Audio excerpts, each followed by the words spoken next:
Eu sempre acreditei muito nessa coisa de não ficar esperando as portas abrir, né? Chegar e chutar as portas.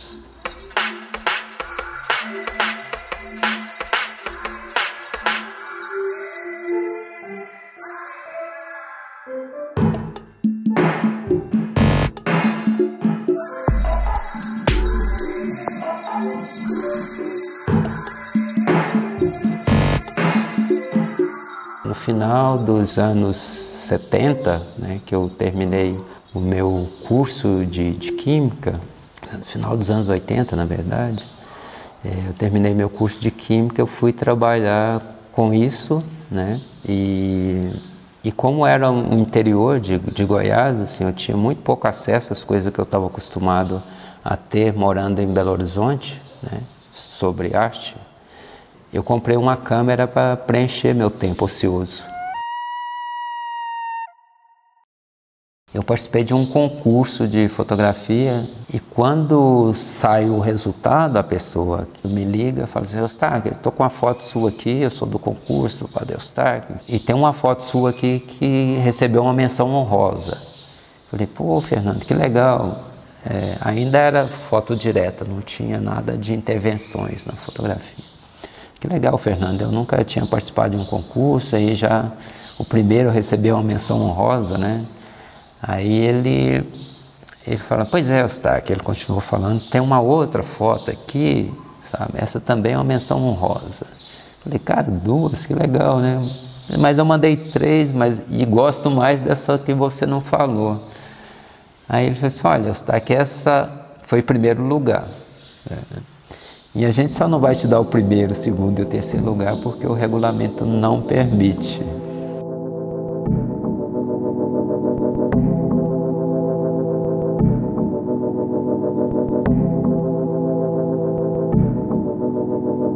Quem me despertou assim, para o que eu faço foi Arthur Bispo do Rosário, né? Que quando eu vi uma exposição dele, eu senti que eu podia fazer o que eu quisesse com a fotografia, né?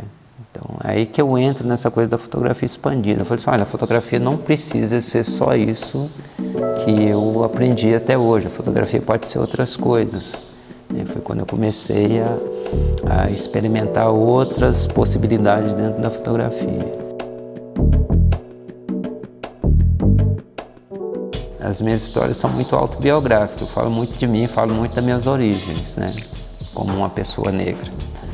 Eu basicamente conto história através de imagens. E aquelas primeiras séries minhas, que tem uma construção ali com muitos negativos, esse acúmulo de informação de todas as mídias que a gente recebe o tempo todo, e eu busco sintetizar isso numa imagem, né? Então, assim, eu trago todo assunto que eu vou absorvendo para uma imagem. As pessoas necessariamente não vai enxergar isso, mas na minha cabeça tem ali uma história.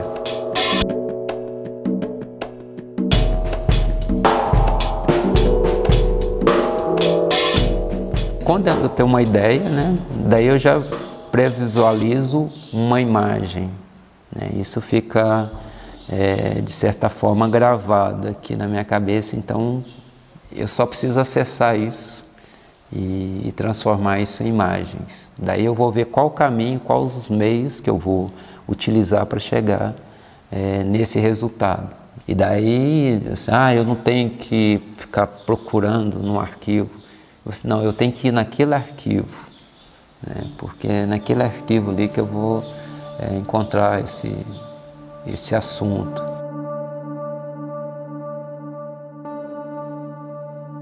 Quando eu fiz o Caos Urbano, eu morava no Centro Industrial de Contagem, que é grande BH, e o meu cenário era fábricas, né? Fábricas poluentes, que eram fábricas com aquelas chaminés no meio do bairro, assim, no meio da população ali. A gente passava por elas.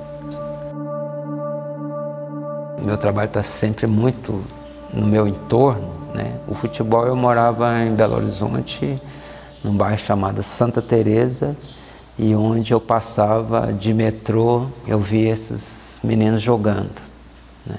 Aí eu vi aquela luz, aquele cenário ali, achei aquilo bastante interessante e comecei. Eu não sou um cara que entendo muito de futebol, nem gosto tanto assim. E aí um dos meninos, cara, fotógrafo, faz uma foto da gente aqui.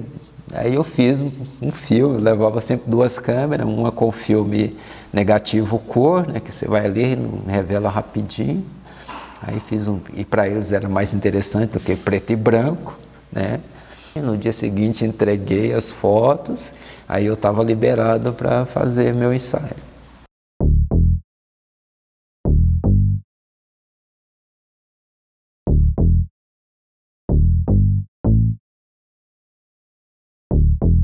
A máscara de punição, eu falo da máscara de punição propriamente, que era usada, né, para punir escravizado nesse período, mas eu trouxe esse trabalho da máscara que eu fiz a partir de uma foto da minha mãe, é uma máscara de punição, para discutir como que essas máscaras ainda perpetuam, né, dentro da sociedade de muitas formas.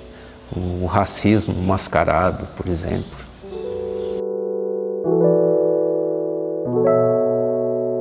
Encomendador de Almas, esses dípticos, é um pouco de falar do cotidiano daquele personagem ali, de como ele vive, como ele mora, o cotidiano do Crispim, que é o personagem. Eu fiz o Crispim porque eu moro aqui e eu fiquei amigo dele o acesso a ele, para mim, é mais fácil, assim, e não só por conta dessa facilidade, porque tem uma questão da relação com a pessoa quando eu fotografo, né?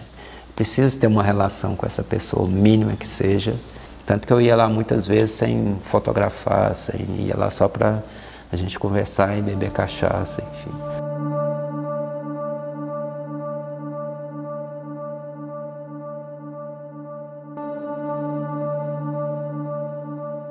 Então, a boa aparência, ela é um ensaio que ele foi construído a partir de um questionamento que trazia os classificados de jornal, uma oferta de emprego, oferece vaga para isso, moças, rapazes, enfim, pede-se boa aparência, né?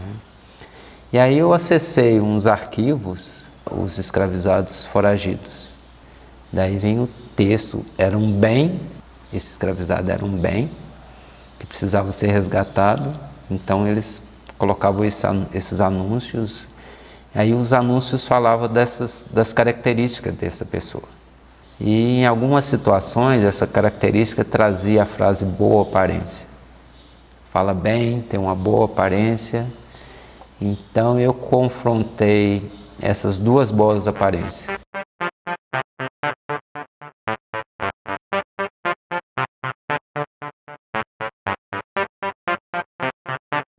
Para as pessoas, de um modo geral, a boa aparência, assim, muitas vezes só pelo fato da pessoa ser negra, não é considerado uma boa aparência, né? O preconceito institucional, ele traz isso com ele. Cartas ao Mar foi um convite, né, um pedido de um trabalho sobre aquela região Valongo. Valongo é a zona portuária do Rio de Janeiro e é o lugar onde entrou mais de 60% dos escravizados no Brasil. Uma boa parte desses escravizados que vinham nesses navios, eles chegavam mortos e eram enterrados ali mesmo. Então esse trabalho do Valon, Cartas ao Mar, eu entendo ele como um trabalho sobre a morte também. E a ideia de Cartas ao Mar é pensar, né, essa prática que se tinha de lançar garrafas ao mar com mensagens, né, para o futuro, para as próximas gerações.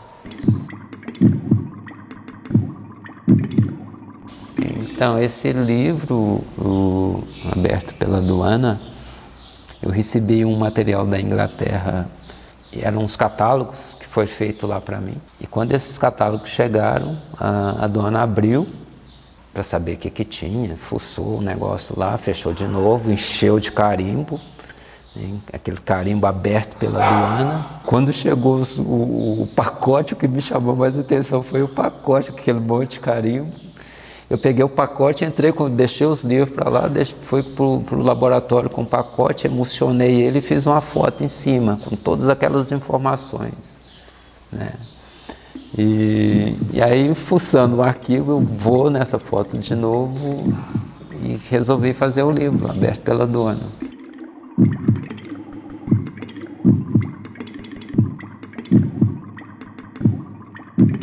Eu gosto muito de transitar entre mídias, né?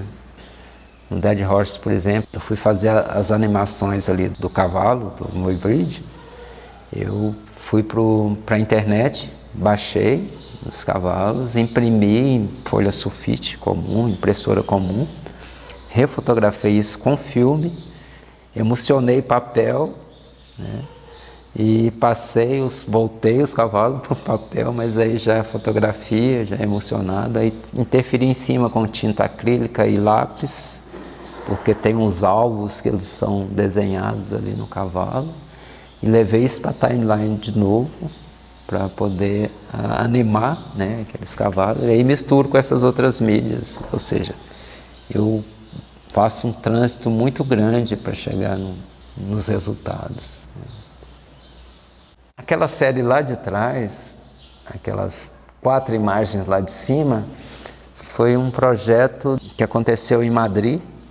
E quando eu fui dessa vez, eu comecei a ver só construções. Então eu só fotografei prédios que tivesse alguma coisa na fachada. Essa é a minha Madrid.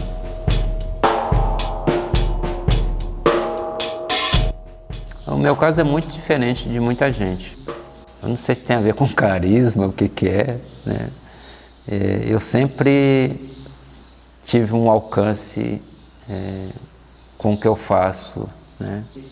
Eu, assim, além de estar sempre fazendo, eu me impus, né? Assim, eu ia o Itaú Cultural de Belo Horizonte, eu ia lá para dar até interurbano, passar fax, e eles me aceitaram. Eu falei assim, olha, cara, eu preciso disso, sabe? E até que eu cheguei num ponto que não precisei mais ser persistente, né?